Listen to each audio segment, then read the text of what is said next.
auditnya secara Terakhir, ini penting, terkait dengan tawaran 100 miliar. Jadi ada salah satu pihak dari Fans 01 menawarkan 100 miliar bila kami menemukan bukti kecurangan. Maka hari ini saya serahkan ke Bawaslu bukti ini kecurangan. Secara forensik susah dibantah ini.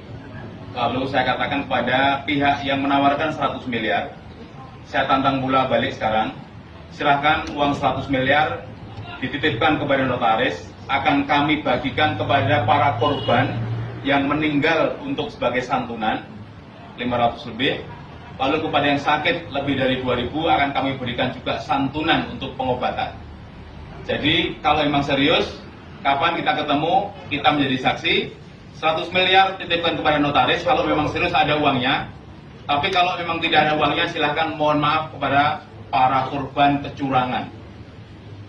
Ya, seperti ini. Siapapun yang kemarin saya lupa namanya, tidak penting salah hafalkan namanya. Yang jelas janji adalah utang. Yang pernah janji memberikan 100 miliar jika kami menemukan kecurangan, maka hari ini kami membuktikan dan silakan uang itu diserahkan, kami menjadi saksi, nanti kami tunjuk notaris yang kita sepakati bersama.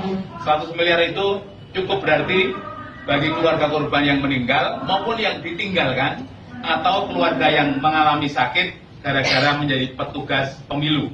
Ini adalah rekor terbesar sepanjang sejarah di Indonesia, bahkan mungkin dunia.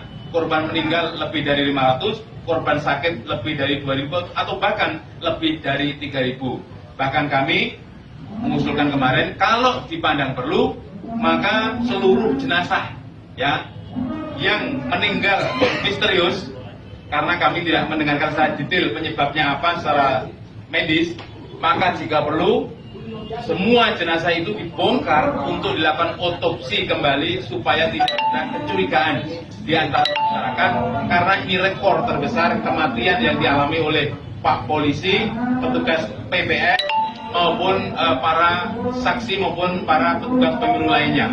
Tentu ini menjadi keprihatinan kita semua. Jadi kematian nyawa, hilangnya nyawa jangan dipakai guyonan dengan cara menawarkan uang sejumlah berapapun, saya kira tidak etis. Oleh karena itu, kita clear, kita minta untuk memenuhi janjinya.